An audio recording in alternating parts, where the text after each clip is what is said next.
Muy buenas tardes, querido público y seguidores de Radio Canaco.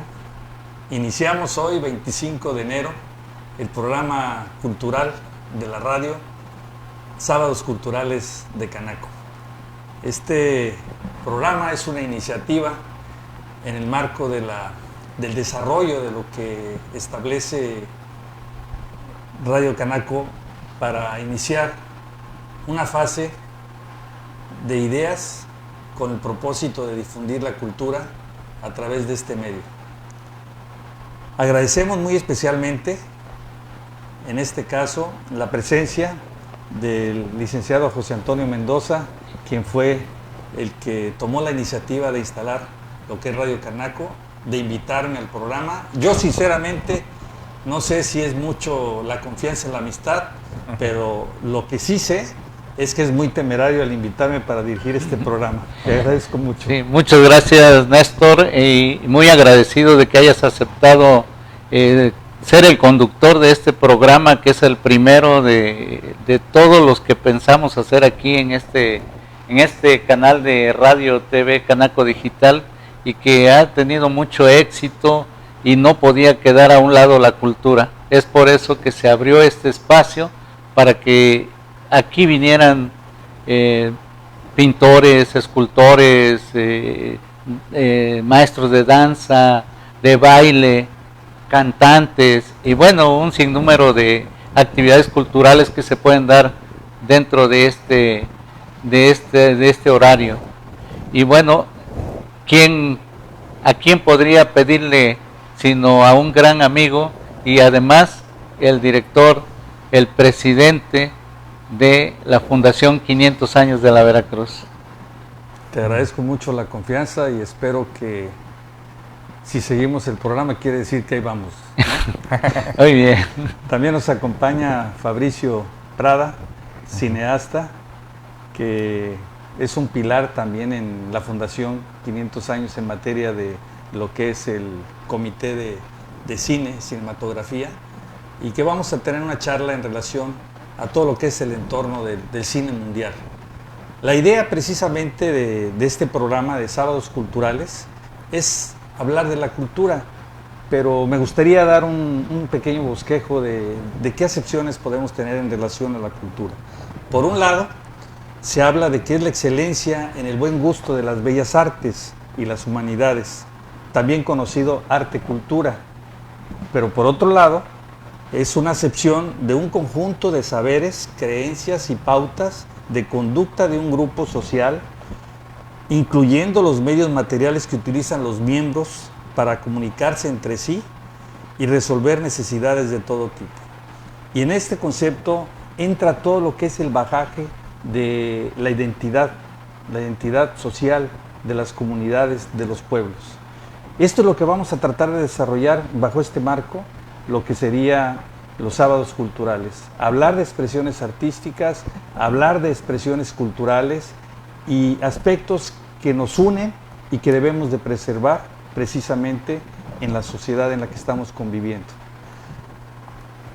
Cuando hablamos de bellas artes, nos tenemos que referir necesariamente a Charles Watteau, francés del siglo XVIII, donde él empezó la definición de lo que eran las partes fundamentales de aquellas expresiones que se integran en esto de las bellas artes. Él las definió y quieras o no, se ha seguido mucho esa línea.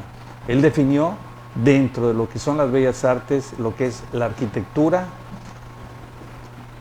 y si la remontamos a los hechos antiguos, pues la arquitectura se basa fundamentalmente en el hogar.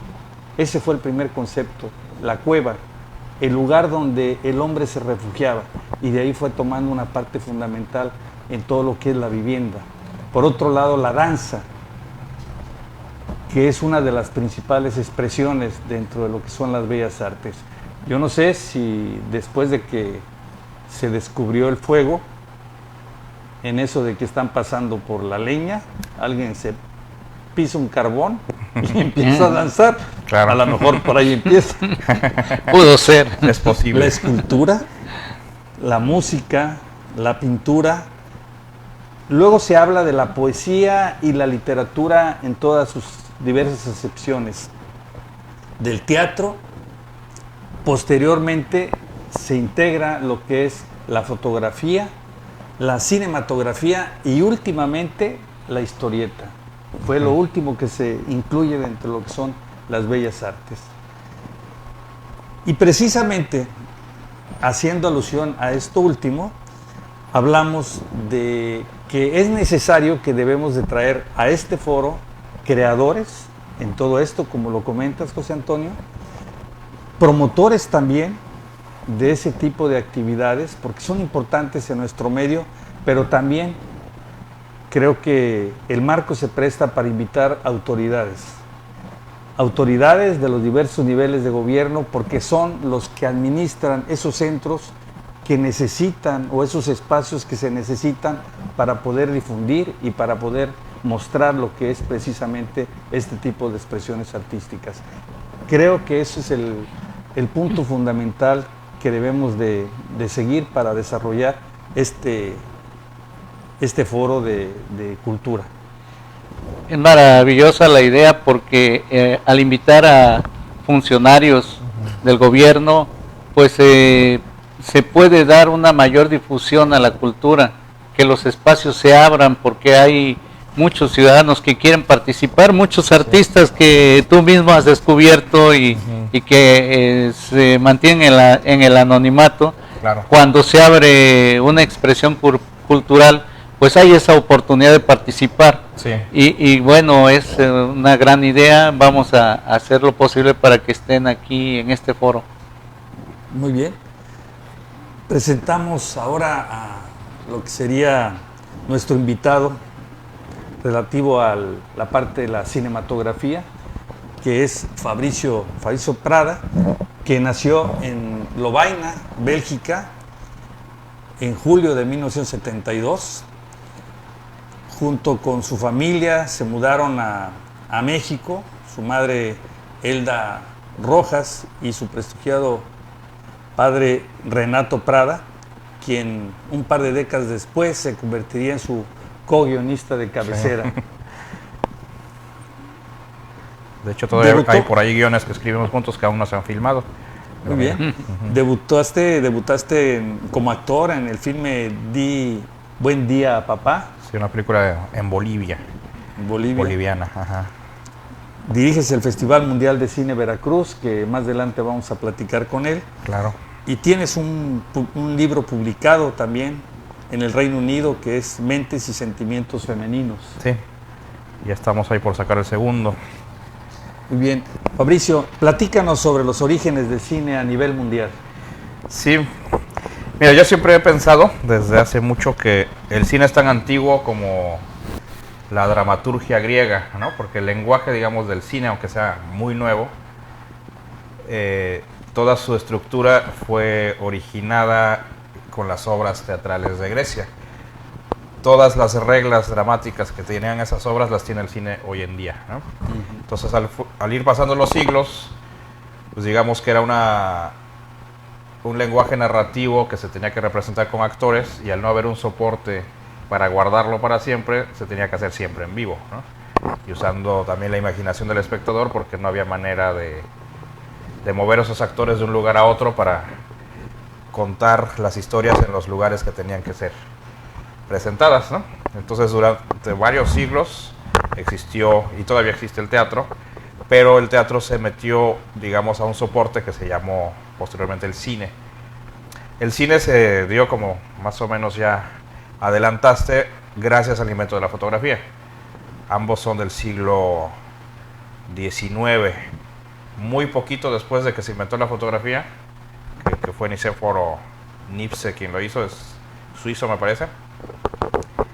Pocas décadas después ya surgió el invento del cine, que era usar la foto, que la foto, pues todo el mundo sabe ahora más con los celulares, que es tomarse una foto fija, juntar ese invento y hacer que esa foto fija, combinada con otras cuantas fotos fijas, diesen un movimiento. Y eso lo inventaron los hermanos Lumière a finales del siglo XIX, pero casi al mismo tiempo también lo estaba haciendo Thomas Alva Edison. lo que quiere decir que el cine iba a surgir de una manera o de otra.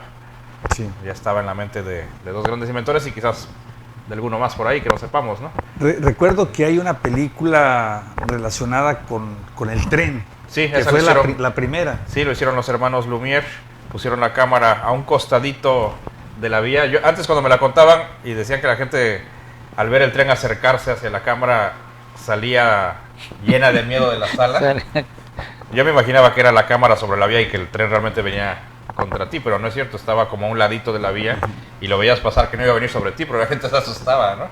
Y era una impresión fuertísima. ¿Será que de ahí viene, se los llevó el tren? Puede ser. Y justamente lo primero que se filmó fue eso, fue también la salida de unos obreros de una fábrica. Entonces ahí estamos hablando, que al ratito vamos a profundizar más, que el primer género cinematográfico fue el documental, antes de que el teatro llegara a respaldarse o a cobijarse en el cine, ¿no? Lo primero que se filmó fueron pedacitos de la realidad. ¿Cómo sientes que ha influido la tecnología en el cine? Pues el cine sin tecnología no existiría desde el principio, desde lo que estamos hablando hasta nuestros días, ¿no? Siempre ha ido desarrollándose. Empezamos, los primeros ejemplos de los que hablamos era un cine sin sonido. Las primeras películas ya con actores, donde los actores comenzaban a contar historias interpretando personajes, y eso también fueron sin sonido, fueron mudas. Mucha gente ha visto, quizás hay generaciones que no, porque ayer creo que leí en un periódico que hay cosas que la generación más joven no conoce ya, ¿no? Que no tiene memoria. Por ejemplo, ayer que estaba viendo un documental, más bien un noticiero sobre pues las conmemoraciones que se están haciendo ahorita por la caída del nazismo, que la generación millennial, muchos no saben lo que fue un campo de concentración y ni siquiera saben que hubo esa guerra, ¿no? Entonces quizás tampoco saben ya del cine mudo, que sería muy bueno proyectarles películas de Chaplin, sobre todo, que son muy muy divertidas, de los Lumière que estábamos hablando, y de muchos más, de Harold Lloyd, que antes lo pasaban siempre en el Canal 13, cuando era del Estado todavía, cuando éramos niños, y de varios más, ¿no? Y ahora la tecnología hace que tú tengas una cámara de cine, técnicamente, en tu celular. Ya hay celulares que se tenga esa posibilidad. Sí, pues te están grabando en 4K, que es una calidad muy buena. No es la misma calidad de una cámara de cine, en el sentido de que lo que hace muy diferente la calidad de la imagen es la óptica, el lente. Entonces, en un celular tienes una mica, que a veces son muy buenas y salen bonitas, pero no es lo mismo que tener un lente de cine, ¿no? Pero aún así ya te da la posibilidad, y ya hay muchas, incluso en el festival que mencionaste, el Festival Mundial de Cine de Veracruz, ya hicimos un concurso con películas hechas con celulares, ¿no? Que fue sobre los 500 años. Y así la tecnología te sigue dando mucho en la mano. Vamos a hacer un pequeño corte comercial para anuncio de nuestros patrocinadores. Muy bien. Y continuamos.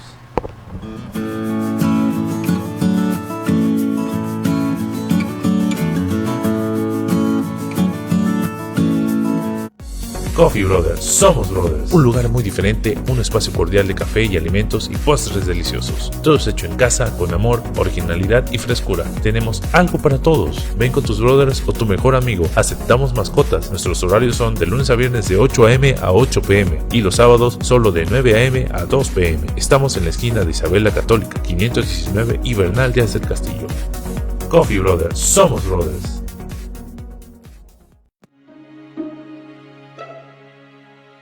El 22 de junio de 1879 se fundó la Cámara Nacional de Comercio, Servicios y Turismo de Veracruz, misma que fue creada en la lonja mercantil, siendo su primer presidente Francisco Landero y Cos, quien se había desempeñado como administrador de la aduana y gobernador del estado de Veracruz.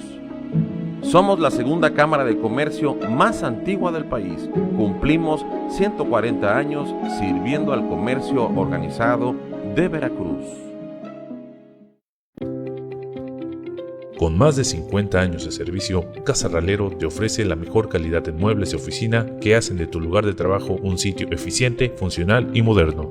Ubícanos en la avenida 1 de Mayo, 1002, Colonia Ricardo Flores Magón. ¡Te esperamos!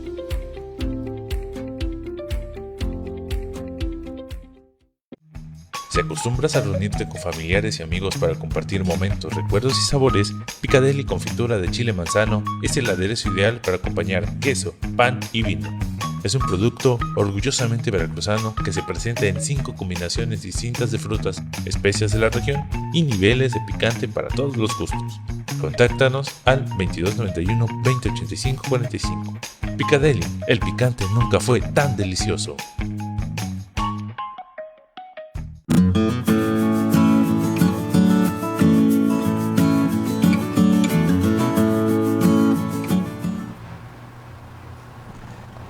Estamos conversando con Fabricio Prada, cineasta, sobre el cine. Y quisiera, Fabricio, que nos comentaras sobre los géneros que existen en el cine y sus características.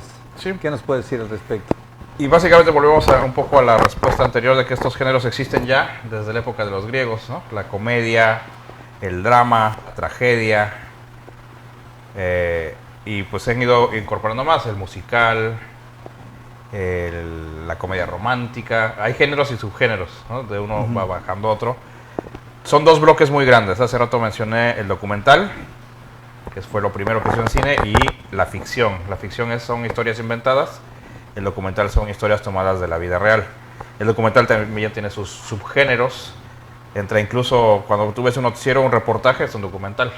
Okay. ¿No? Hay documentales históricos, hay documentales sociales sobre algún problema que esté sucediendo, y todo eso pues es para captar y mantener esas situaciones o esos hechos, denunciar de alguna manera algo y guardarlo para siempre. Todo lo que está hecho en cine se guarda para siempre, básicamente ya es como perpetuar un momento, ¿no? Un instante. Y en ficción pues son los que te decía. Ahora incluso con lo que acabas de mencionar, que el cómic es el último aceptado como bellas artes, hay mucha fusión con el cómic también, ¿no? Hay muchas historias de superhéroes últimamente, etcétera, y que tiene que ver también con uno de los géneros cinematográficos actuales. ¿Y esa diferencia entre los cortos y los largos metrajes? Eso es una cuestión de duración, no de género. Okay. Es cortometraje, mediometraje y largometraje. Un cortometraje dura menos de media hora. Un mediometraje dura menos de 1 hora y un largometraje dura más de 1 hora. Esto es una cuestión de metraje. Antes las películas, ahora pues ya todo es un chip. Antes las películas, todos todavía recordarán algunos que iban al cine, que eran unas cosas como los rollos de foto, del mismo tamaño, porque eran 35 milímetros, y se medían por pies, por metros. Por eso era metraje, cortometraje, o sea, cortos metros, medios metros y metros largos, ¿no? Muy bien. A raíz de eso se quedó el nombre. Y lo más estandarizado que tenemos es el largometraje, es lo que vemos en los cines. Películas de 1 hora y media en general, pero hay películas que duran hasta 3 horas, ¿no? Dependiendo cuáles, ¿no? Pero muchas sagas, por ejemplo, El Señor de los Anillos y eso hasta se pasaban, creo, ¿no? De esas 3 horas. Y a tu punto de vista, ¿cuáles son las principales limitantes para el desarrollo del cine? El principal es el dinero, el poder acceder a recursos para poder filmar. Eso es básico porque el cine es un trabajo, en primera, que se hace en equipo, y un equipo va desde 5 personas hasta 100 o 200 personas, dependiendo, o hasta más, ¿no? El tipo de producción que es. Por ejemplo, no te imaginarías poder hacer una película como, ¿cuál me vendría en mente? Titanic, que fue hecha aquí en México, con un equipo de 5 personas, no puedes. Se hicieron escenarios por el rumbo de Baja California, Sí, ¿no? de hecho está ahí el estudio, se quedó ahí el estudio que hicieron para esa película y el estudio sigue trabajando. Rosarito. En Rosarito. Entonces, al tener que hacerlo con equipo y al tener una historia que cuente con muchas, tanto escenarios, vestuarios, colores, fondos, etcétera, pues entre más necesidades tenga esa película, más personas van a trabajar ahí, y durante el tiempo que se va a filmar, todas esas personas van a tener que comer, desayunar, comer, cenar, dormir en algún lugar si no están filmando en la ciudad, y todo eso se va encareciendo. Son más cosas que las que ves en pantalla, ¿no? Entonces es un arte que difícilmente, sí se puede hacer sin dinero, y lo hemos demostrado también aquí en Veracruz, pero no es lo ideal, ¿no? Lo ideal es tener recursos y poder acceder a ellos para hacer una película de la manera más cómoda posible, porque también Cuando lo haces sin recursos, te limitas en ideas. Por ejemplo, sin dinero, pues tienes que limitar un rodaje a unas 2 semanas, ponle, de filmación, o 10 días, ¿no? Entonces en esos 10 días no puedes mover tanto la cámara, no puedes hacer muchos cambios de lugares, etcétera. Tienes que ir limitando tu historia a lo que pudiste conseguir. En cambio, con recursos, pues sí, puedes moverte, puedes viajar, puedes hacer efectos, etcétera, ¿no? Pues eso es lo principal. Fuera de eso, es lo que no cuesta, digamos, que no cuesta, entre comillas, que es la idea, el escribir un guión, el poder trabajar con actores. El trabajo intelectual, sí, por así decirlo. Sí, el desarrollo de una idea, desde la idea a la pantalla, como se dice, ¿no? Que no cuesta, pero cuesta. Cuesta, o sea, al final, y se debe pagar, ¿no? Sí. ¿Cómo comercializas la película? Hay muchas vías. La primera es llegar a pantallas. Que eso, algunas películas ya no se están haciendo para eso, ¿no? Hay muchas producciones que se van directo a Netflix últimamente. Pero lo ideal, digamos, el camino tradicional es primero llegar a cines. Si estamos hablando de México, pues tienes las 2 cadenas grandes, que son Cinemex y Cinépolis. Y tienes cines alternativos. Aquí tenemos uno veracruzano, ¿no? El Black, ¿no? ¿Cómo se llama? Cinebox Black. Cinebox. En Jalapa tenemos el Cinetics, que ya se han extendido a otras ciudades, ambas cadenas, y a otros estados. Y así como esas cadenas, hay otras también pequeñas. Entonces tenemos 2 circuitos muy grandes y una red también como de cines más independientes.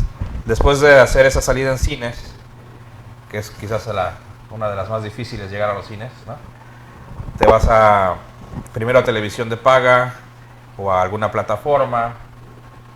Después de la televisión que es pago por evento, ya vas a una más especializada de cine, por ejemplo HBO o Cinemax. No sé si todavía existe, pero había un Cinemax y así. Y después de eso ya te vas a televisión abierta. Esas son como unas salidas en televisión.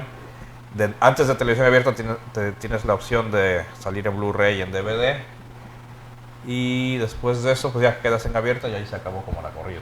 Hay una época de oro del cine mexicano, Sí. donde hay películas extraordinarias, ¿no? Sí. Y los actores que estaban, pues no tenían una imagen así internacional. Sí. Sin embargo, fueron películas Se volvieron estrellas, ¿no? excelentes, ¿no? Sí. ¿Por qué ahora el cine mexicano no avanza de esa manera? No es mi culpa. Yo creo que Pero fue un toque fue de algo- un cine costumbrista. En parte sí, pero lo básico primero, lo básico económico fue la guerra. Hollywood dejó de producir en esa época. Entonces el mercado, el cine mexicano tomó el cine en español. Tanto México como Argentina vendieron mucho porque no nos llegaban las películas de Hollywood. Entonces crecieron mucho durante ese tiempo. Cuando acabó la guerra y Estados Unidos salió de la crisis, volvió a acaparar mercado.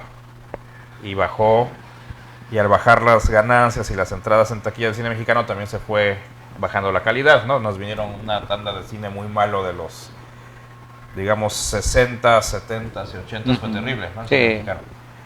Y ahora pienso que justo esa cuestión costumbrista que le dio mucho sabor y que le dio toda una personalidad al cine mexicano, creando el cine ranchero, que es un género solo mexicano, que ninguna otra Es cinematografía nuestra marca tiene. registrada. Sí, es como el western para los gringos, Certificación ¿no? de origen. Sí. Que a mí me encantaría retomar, creo que te lo había platicado, retomar ese Sí. género, porque es un cine que tú, si lo pasan a las 2 de la tarde en la televisión abierta, te quedas a verlo otra vez, aunque ya la hayas visto desde chico, la misma película, Sí, ¿no? cierto. Nosotros los pobres, los ricos, Pepe el Toro, los Tres García, Los Tipos de Cuidado, Los Tres Huastecos, ¿cuántas veces la hemos visto? O sea, las hemos revisto, y así varias, ¿no? Sí, así es. Y hay muchísimas. Entonces sí, era un género muy mexicano, pero pegó en toda América Latina. En Argentina, en Bolivia, de donde es mi mamá, veían esas películas, sabían las canciones e idolatraban a Pedro Infante, a Jorge Negrete, que si bien no tuvieron la formación que ahora hay escuelas ahora para actuar y cómo cantaban y todo, pues se volvieron dioses en ese momento, ¿no? Sí. Muy bien. Y eso ya no hay. Actualmente al cine se le da mucho impulso en diferentes partes del mundo y hay festivales en diferentes Sí. lados. ¿Cuáles son los festivales que tienen más connotación, más Sí. calidad en ese sentido? Los principales siempre han sido 3, que es Cannes o Cannes, que está en Francia. Francia. Del mismo nivel es el de Venecia y del mismo nivel es el de Berlín. Son como los 3 clase A, como le llaman, ¿no? Que de hecho si entras a uno no puedes participar en el otro. Son restrictivos, o sea, no puedes estar en 2 de esos, ni mucho menos en 3, ¿no? Esos son como que los más difíciles de llegar, y los que tener un premio de esos ya garantiza que vas a vender tu película a todo el mundo. En ese sentido, todos los creadores hacen su película y tocan las puertas para participar, ¿o cómo es? Sí, tienes que mandar, la inscripción es cara para que visualicen tu película, en euros aparte. Entonces tú tienes tu película, se las mandas, pagas la cuota, la ven y si te seleccionan, pues ya la hiciste. Si no, pues sigues buscando por otros lados. Después de esos hay muchos otros. Está Moscú, está Montreal, está Toronto, está el Sundance en Estados Unidos, que se lo hace Robert Redford. También Robert De Niro hace uno en Nueva York, que es el nombre de su colonia, básicamente es de su barrio, pero ahorita no me... Tribeca. Tribeca también es un festival más nuevo que el de Robert Redford, pero que también ya tiene su peso. Hay pues festivales importantes en Grecia y en otros países. Y en América Latina tenemos festivales sobre todo para habla hispana. El más grande es el Festival de La Habana. Y también está ya muy grande el de Guadalajara, aquí en México. Hay uno en Morelia, ¿no? Sí, que también ha crecido mucho. Sí. Morelia se especializa sobre todo en primeras películas, lo que se llama ópera prima. Entonces Morelia selecciona películas de primera y segunda, ya sea que sea primera o segunda de ese director. Y Guadalajara ya es más amplio, ya son películas que puede ser tercera en adelante, ¿no? Cada una tiene como nichos. Por ejemplo, de los grandes, Venecia se supone que es más de vanguardia, un cine como más atrevido, más experimental, sin ser experimental pero dentro de la narrativa, pero más abierto. Cannes es un poco más... No con visión tan comercial. Ajá. Y Cannes se ha vuelto más comercial, pero y también es más clásico, digamos, ¿no? Y así cada uno tiene. Toronto es de cine...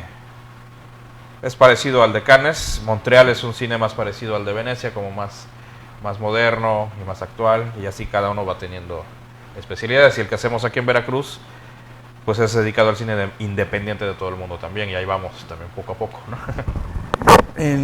¿Dónde se enmarca el reconocimiento y la entrega de Óscares? No entra en festivales, es un premio de la academia, de una institución, y se marca sobre todo, está dirigido al cine comercial norteamericano, aunque últimamente se han abierto más. Por ejemplo, ahorita está de candidata Parásito, que es una película que no es para nada de Estados Unidos, ni siquiera inglesa, ¿no? Entonces, no sé cómo fue que ya últimamente han decidido poner películas que no son en habla inglesa. Es asiática, Parásito. Sí, es asiática y está en coreano, ¿no? Antes no pasaba eso, antes siempre esas se quedaban en cine de otro idioma o cine extranjero, algo le decían, ¿no? Y ahora ya están colándolas a mejor película, que eso no pasaba. No sé si hubo algunos cambios en las reglas o qué, pero en general los premios han sido siempre para cine comercial norteamericano, y dentro de algo especial estaba la cuestión de cine extranjero.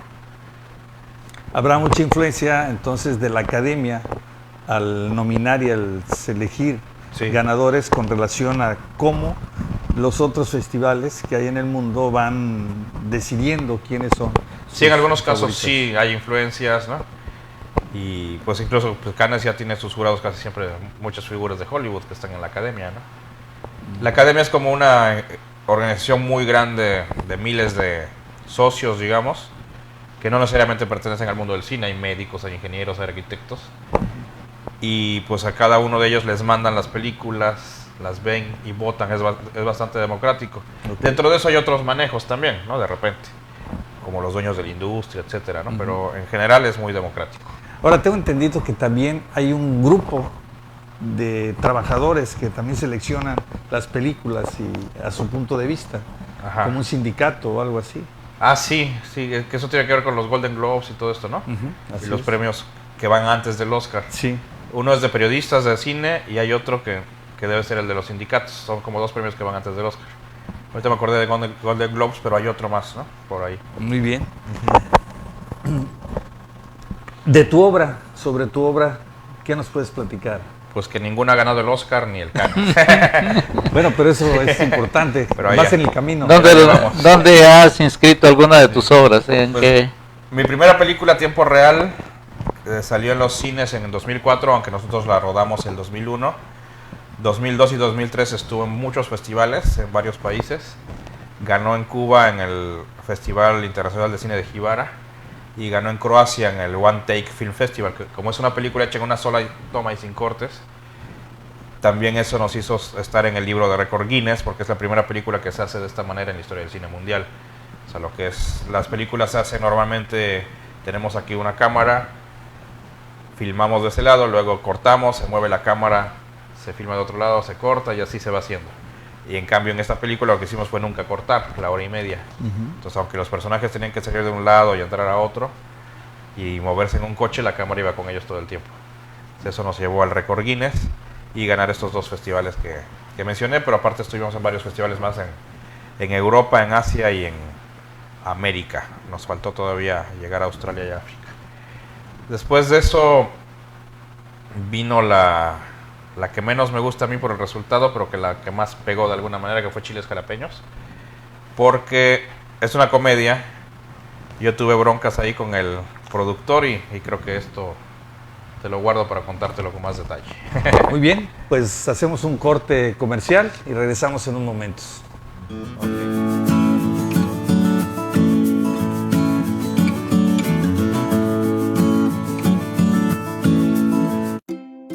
Panadería El Especial, 54 años trayéndote el mejor pan con la mejor calidad en el estado de Veracruz, con un gran surtido de sabores para todo tipo de público. Acércate a cualquiera de nuestras 32 sucursales en Veracruz, Boca del Río y ubica tu sucursal más cercana. Panadería El Especial, el mejor pan para todo Veracruz. El Censo de Población y Vivienda es en marzo.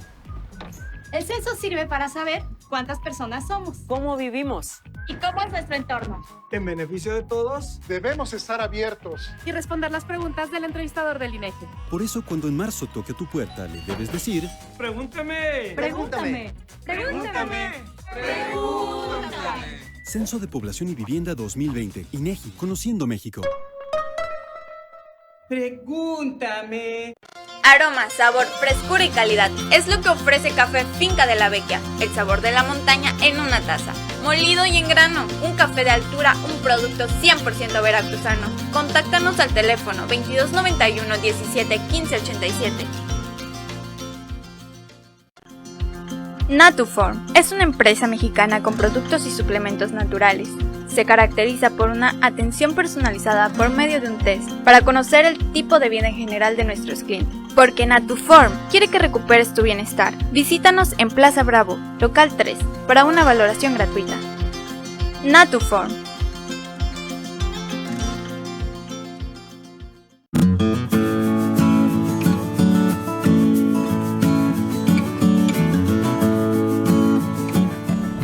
Qué bonito, ¿no? Sí. Continuamos platicando sobre tu obra, Fabricio. Sí. ¿Qué aspectos para ti son relevantes en este camino y cuáles son aquellas que te han dejado buenas satisfacciones? Sí, porque te estaba hablando de que me dejó menos satisfacciones, que fue Chiles Jalapeños. Pero ahora, por ejemplo, si alguien tiene curiosidad de ver algo mío, están pasando El Ocaso del Cazador, que es la última que he hecho para pantallas grandes. Es una película que están pasando en el canal Cine Latino y que está basada en un hecho muy fuerte que sucedió en el norte de México, en Ciudad Victoria, de un hombre de 76 años que tenía un rancho. En la historia de la vida real era un rancho maderero y llegaron los malos y le pidieron el rancho y él no se los quiso dar. Entonces, en lugar de irse, cuando le dieron su ultimátum, él despidió a todos sus trabajadores y, como era cazador de toda la vida, los esperó en su cabaña con sus rifles colocados en distintas ventanas. Y cuando llegaron a quitarle el rancho, más bien él los recibió a balazos certeros, que les dio la impresión a los que llegaban que eran muchos, porque lo veían balazos de distintas ventanas y no podían contra él. Entonces al final se acercaron con granadas y ya al entrar se dieron cuenta que se trataba de un solo anciano que acabó con la mitad de ellos, ¿no? Pero ya por tal cosa ellos escaparon y no le ganaron el rancho. Él se salió con la suya finalmente. Es una historia trágica y esa la hicimos una película de ficción. O sea, tuvimos que construir parte de la historia, etcétera. Y se llama El Ocaso del Cazador. Esta película la pueden ver. ¿Cómo te llega la idea para hacerla? Justo el día que ocurrió eso, al día siguiente vi el periódico Milenio, me acuerdo que fue el primero que lo publicó. y vi la nota y le habló Hugo Stiglitz y le dije, chécate el periódico, El Milenio de Hoy. Y ya se lo compró y vio la nota y desde el momento ya pensamos en hacer una película. Hugo Stiglitz estuvo. Sí, él es el actor que hace el personaje principal. Mario Almada en su última película que hizo para cine sale como amigo de Hugo. Sí, sale Pilar Pellicer como su esposa. Y Alan Changuerotti, que es de los Changuerottis jóvenes, que creo que ya hay más jóvenes que él ahora, ¿no? Pero es un clan que de hecho, desde el cine del cine de oro mexicano están sus abuelos, ¿no? En esa película sale tu mamá. Sí, también sale justo sentada junto a Mario Almada. Cuando haces el guión, se está dando la película. Ajá. Hay momentos en que puedes cambiar el guión porque sucedió otra, sí. Se te ocurrió otra idea, sí. Y la puedes cambiar. Sí se puede, lo ideal es no hacerlo, lo ideal es tener todo... Apegarse al guión. Todo previsto antes, ¿no? Y ser lo más específico posible en el guión. Pero muchas veces llegas a una locación, un lugar, y ves que desde otro ángulo puede ser mejor de colocar la cámara, o incluso una acción puede mejorar de una manera y se la cambias con los actores.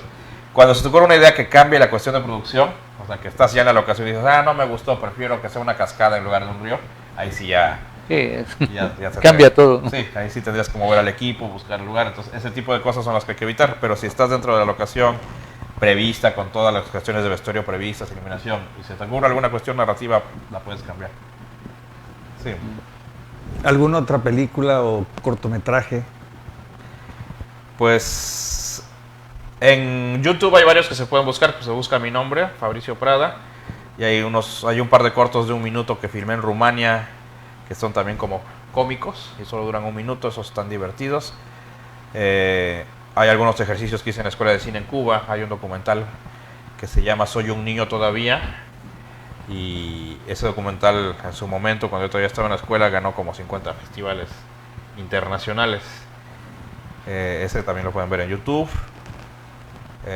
Pues hay también cuestiones de comedia como Un detective a la antigüita, que era como un proyecto para hacer una serie, pero filmamos el primer capítulo y está en YouTube, ¿no? Entonces hay varias cosas que se pueden ver por ahí. Reconozco en tu persona que eres una persona inquieta y que buscas no me he movido, que haya participación. No, y eso es lo bueno, porque si te mueves no sales en la foto. Sí. Pero veo la experiencia que tienes precisamente al arrancar un festival. Un festival, ¿de dónde nace la idea de impulsar un festival de cine? Sí, el Festival Mundial de Cine de Veracruz, que ha pasado ya por algunos años, porque empezamos el 2012, empezó como Festival Mundial de Cine Extremo, ¿no? Y entró en un contexto de las fiestas de San Sebastián, pero posteriormente lo reacomodamos en fechas. Surgió primero, hace más tiempo, una mañana, mi papá todavía estaba vivo, se nos ocurrió que podríamos hacer un festival de cine y apuntamos como los estatutos que podría tener, ¿no? En ese momento, cine muy independiente, cine hecho casi sin dinero, etcétera. Pero cuando me puse a hacer como presupuesto de cuánto saldría un festival, dije, no, pues no lo podemos hacer, o sea, si no hay apoyos o algo, no lo podemos hacer. Y no se hizo. Pero ya para el 2012, ahí justo me encontré una vez con Miguel Salvador Rodríguez, que él estuvo conmigo al inicio del festival, cuando yo tenía una taberna medieval aquí en el centro histórico. Y ahí tomando alguna cerveza artesanal, fue que me preguntó qué se podría hacer aquí. Y pues yo en ese momento pues tenía ese bar, entonces dije, pues aquí en las paredes se podrían proyectar películas. Y aparte acababa de llegar de un festival donde gané también en Belfast, en Irlanda del Norte, con la película Escrito con Sangre, gané el premio allá. Y ese era un festival hecho solo en un bar, todo el festival. Entonces dije, no, pues sí se puede hacer algo sin el presupuesto que yo había pensado, ¿no? Entonces eso me impulsó a lanzar el festival en pocos meses y desde ahí para hoy en adelante, ¿no? Entonces comenzó en las paredes de ese lugar y ahí proyectábamos en las noches los cortometrajes, llegaba la gente, bastante gente. Y durante el día en el Museo de la Ciudad proyectábamos largometrajes en el auditorio.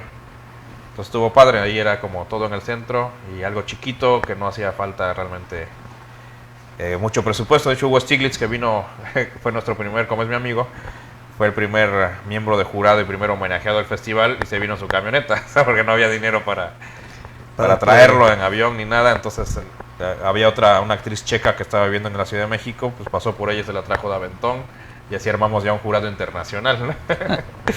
Pero sí, así fue, así empezó. De hecho fue en el Clavijero, toda esa ceremonia. Sí, la clausura la hicimos en el Teatro Clavijero y también se llenó bastante. ¿Qué hace falta para promover que la gente vaya a ese festival? Porque hace poco se hizo el festival y realmente yo participé en el cierre, ¿no? Estuve contigo. Pero sí hace falta difusión, o qué hace falta para que la gente se dé cuenta de todo esto, que es algo muy hermoso. Creo que ahí sí tendríamos que entrar un poquito en cuestiones presupuestales para tener una difusión más grande, ¿no? O sea, espectaculares en la ciudad, en los camiones, letreros, etcétera. Y dar quizás más publicidad, sobre todo al cierre, tener algún espectáculo más llamativo, ¿no? Etcétera, que pudiera hacer que la gente se anime a ir, ¿no? Otra cosa que funciona mucho en Veracruz es regalar cervezas. Pero este año no tuvimos, ¿no?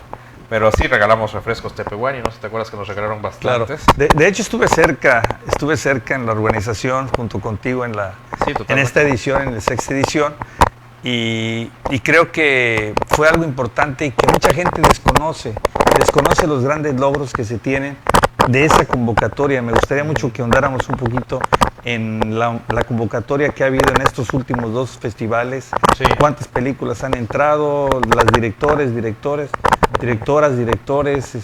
países. Sí. ¿Cómo estamos? No me acuerdo de mucho las cifras de cuántos países, pero sí fueron bastantes. Fueron 61 países en este 61 último. países, mira. Con 480 películas, ¿no? Sí. 480 películas. 480 de esas 480 son alrededor de 20 largometrajes. Mitad, más o menos, mitad ficción, mitad documental. Y el resto son cortometrajes de todo el mundo, de los 5 continentes. Se hace la convocatoria mundial a través de redes sociales, de plataformas especializadas en festivales de cine. Se envía la información a escuelas de cine de varios países. Es un trabajo de escritorio fuerte, ¿no? Y posteriormente nos van llegando las películas, nos llegan a veces... Ha habido momentos en que pasaron de 1000, ¿no? Ahorita nos llegaron como 900, 800, no me acuerdo. Pero 841. Mira, tú sí eres bueno para recordar cifras. 841 películas nos llegaron y de ahí tuvimos que elegir esas que quedaron, ¿no? Entonces, para eso hay que verlas todas. Al principio, en los primeros años, yo las veía todas. Ya después me fui apoyando. Yo estaba dando clases en la Escuela Veracruzana de Cine Luis Buñuel. Entonces ya delegué, les pedí a los alumnos que vean los cortometrajes y yo veía largometrajes. Después ya también fue muy pesado ver tanto largos de ficción y documental, que ya le pedía a más amigos ver los documentales, yo veía las ficciones, y así se fue haciendo ya un comité más grande, ¿no? Hablábamos de que valía la pena hacer una proyección de lo mejor de los festivales. Sí, es algo que vamos a hacer muy pronto ya me he estado dedicando a escribir a los ganadores desde el primer festival hasta hoy, para tener permisos de proyección, que si bien no es lucrativo, no hay tanto bronca, pero prefiero que sea formal, ¿no? La situación, y yo creo que ya muy pronto lo vamos a hacer. Una muestra de ganadoras del festival desde sus inicios hasta hoy. Y pues que se vean, también son trabajos que no vas a ver ni en Netflix, ¿no? Que son cosas muy exclusivas, porque ningún otro festival de cine de México los tiene. Son películas que siempre les pedimos cuando se inscriben que nos digan qué tipo de estreno es, qué tipo de premiere, y muchos de ellos marcan, la mayoría, que es primera vez que se van a proyectar en el continente americano. Y quiero decirte que hay mucha gente que no se imagina que aquí en Veracruz hay un festival de cine y que tiene una convocatoria tan alta. Sí, porque ha habido festivales incluso que lo que hacen es pagar programaciones de otros festivales. O sea, hazte cuenta que le rento a Morelia a sus ganadoras, le rento a Guadalajara, le rento a Guanajuato, y armo mi festival, pero ya no es un festival, ya es una muestra realmente. En este caso sí es un festival con materiales originales y nuevos, ¿no? Que eso pues nadie... Y bueno, no sé cómo... Fueron muchas ideas que se fueron juntando en una sola, ¿no? Finalmente. Aportes de todos los que han participado, de ti, de muchos colaboradores, incluso gente que estudia cine o gente que desea estudiar cine, que han hecho pandilla y se han metido todas las horas ahí proyectando y moviendo pantallas, etcétera, ¿no? Bueno, ya estamos en el 2020, ya tenemos que estamos en el año del séptimo. Sí, ya vamos a sacar la convocatoria. ¿Cuándo viene la convocatoria? Ya estamos por marzo, siempre se saca, ya estamos casi O sea, casi se va a trabajar ensamble con lo mejor de los... Sí, yo creo que también por marzo ya podemos ir sacando esa muestra, eso ya lo iremos viendo y anunciando aquí también, ¿no? Se va a sacar la muestra y la convocatoria para el 7º festival. 7º festival, ajá. Que será por, ¿qué? ¿Noviembre, octubre? Algo así, lo hicimos en noviembre y íbamos a platicar qué funcionaba. Tuvimos un poquito de nortes y lluvias y quizás todo. octubre sea más con el clima, no sé, hay que ver consultar, ¿no? E incluso creo que para las universidades, porque eso es otra vertiente que tenemos público en el centro histórico, pero también ahora vamos a varios planteles de varias universidades y creo que por sus calendarios les conviene más octubre, ¿no? Pero eso fue una cuestión que hicimos desde el anterior festival, de llegar al público estudiantil, y este año se sumaron más todavía, ¿no? Que invitaste como los tecnológicos que no estaban antes, está la Universidad Veracruzana, la Cristóbal Colón, la Unimex, las Américas, no me acuerdo si hay más, creo que sí, ¿no? Sí, la UVM. La UVM, ¿no? Sí. Pues yo creo que el difundir todo lo que es la parte del cine entre los universitarios, entre los estudiantes, estamos sembrando para poder mover conciencias y valdría la pena hacer algo como lo que hicimos o como lo que tratamos de hacer de que se hiciera un concurso exclusivamente para gente que radica en Veracruz. Sí, tenemos que seguirlo haciendo porque esta vez tuvimos el concurso sobre los 500 años, personas que se hicieron sus documentales con su celular, participaron, pero solo tuvimos 3 personas. Yo realmente estaba estresado pensando en que íbamos a tener que seleccionar unos 600 trabajos, ¿no? Sí. Y ver cómo los íbamos a encajar. De hecho, teníamos una sede solo para eso, que tuvimos que acortarlo a una sola función, ¿no? Pero yo creo que hay que difundirlo más y seguirlo haciendo cada año. Y dar tiempo. Sí. Que llegue en un tiempo suficientemente amplio para poder hacer trabajos, ¿no? Ajá.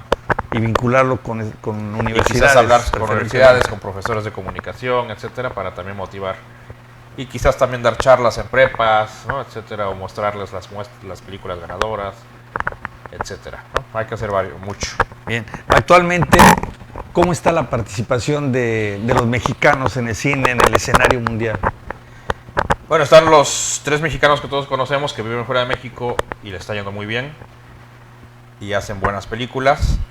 Hay otros también, otro tanto decenas de cineastas. Vamos a recordarle al público quiénes son los mexicanos que nos lideran. Sí, Guillermo del Toro, González Iñárritu y Alfonso Cuarón. Que ellos los 3 ya se fueron su Oscar, ¿no? Y ahorita, a ver, creo que alguno está nominado, me parece, no estoy seguro.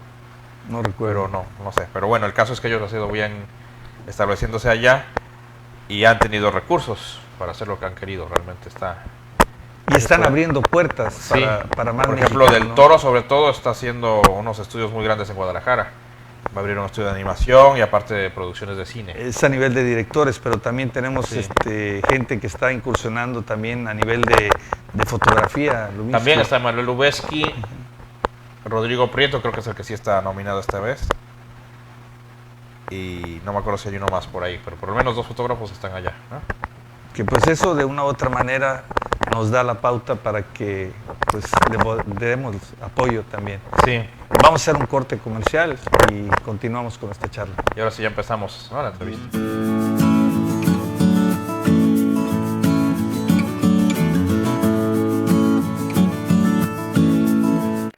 Ya viene el Censo de Población y Vivienda 2020 a Veracruz.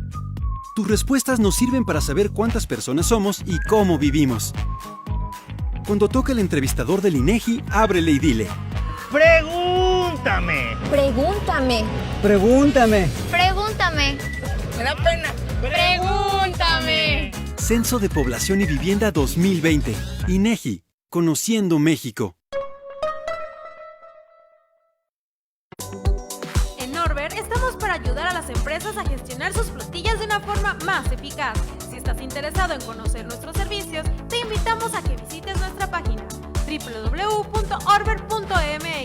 y con gusto te atenderemos. Gestores de flotillas Orber. Terans, servicios automotrices. Con 32 años de experiencia, realizamos cualquier reparación hasta la más difícil de tu vehículo. Contáctanos al 2291 55 40 81 y 2291 00 42 63. Contamos con 3 sucursales: Sucursal Centro, Flores Magón y Brisas. De Rans, Servicios Automotrices.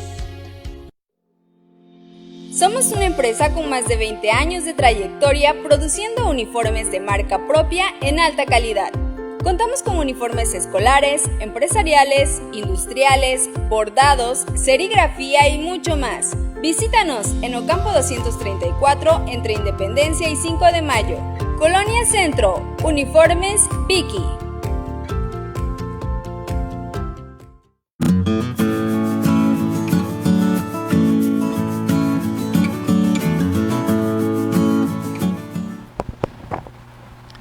Continuamos con esta charla y te pregunto, Fabricio, ¿cómo podríamos a través del cine, viendo el contexto de lo que tenemos aquí en Veracruz, buscar mejorar nuestra composición social?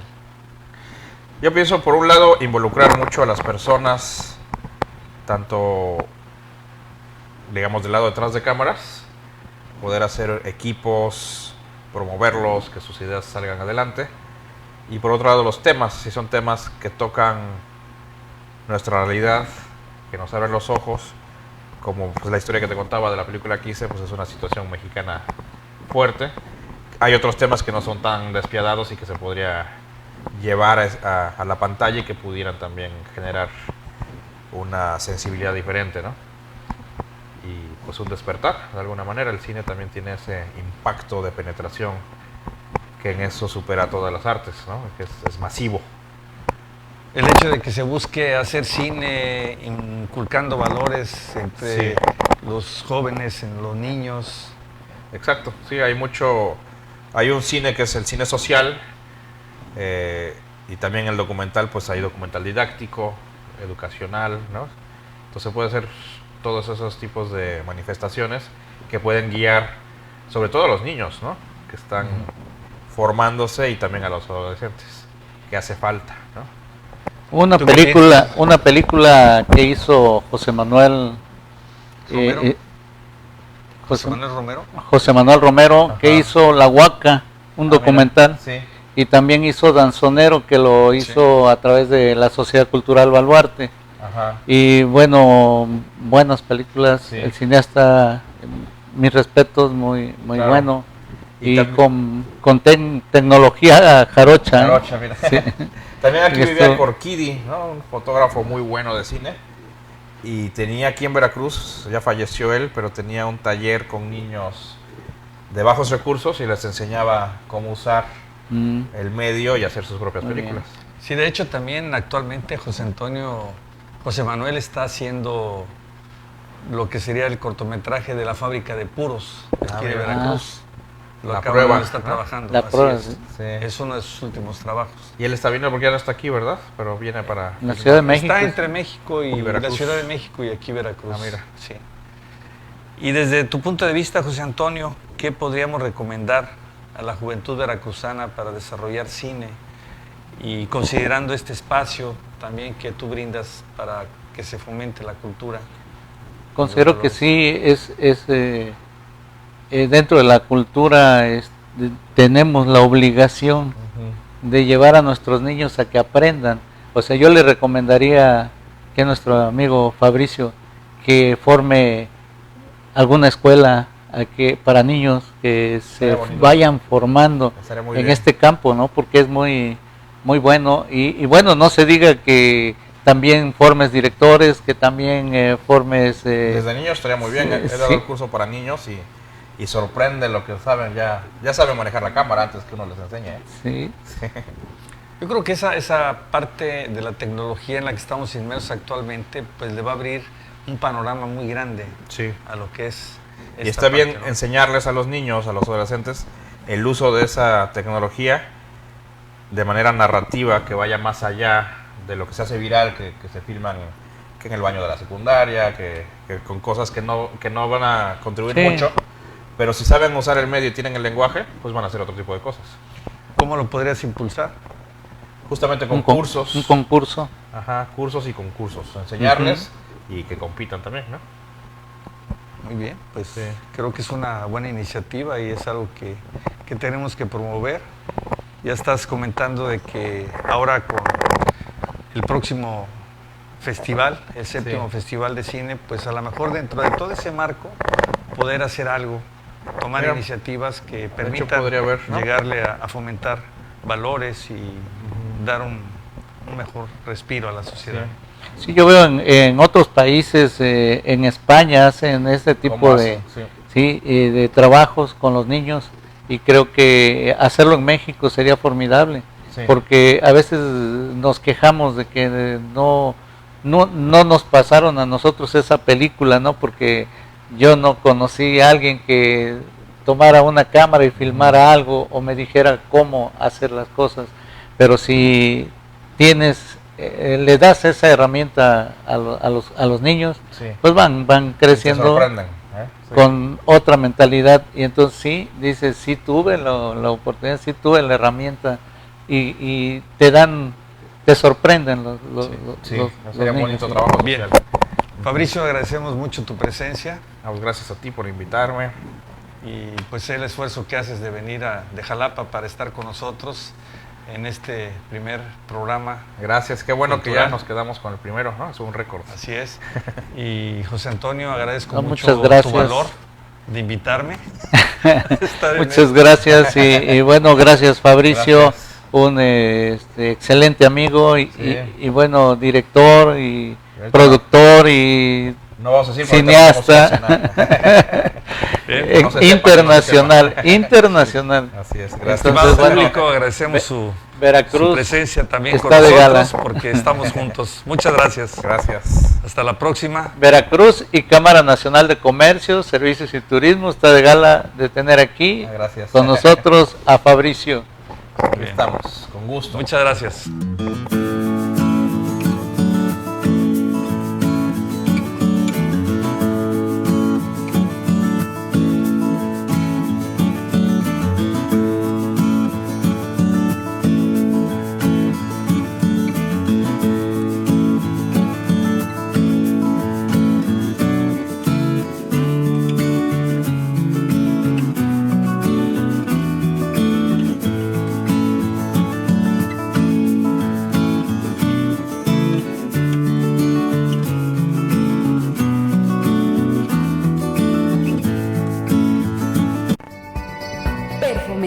Flora, empresa veracruzana con 67 años de prestigio en la calidad de sus esencias. Lociones, perfumes, aceites y cosméticos coreanos. Visítanos en nuestras 2 sucursales.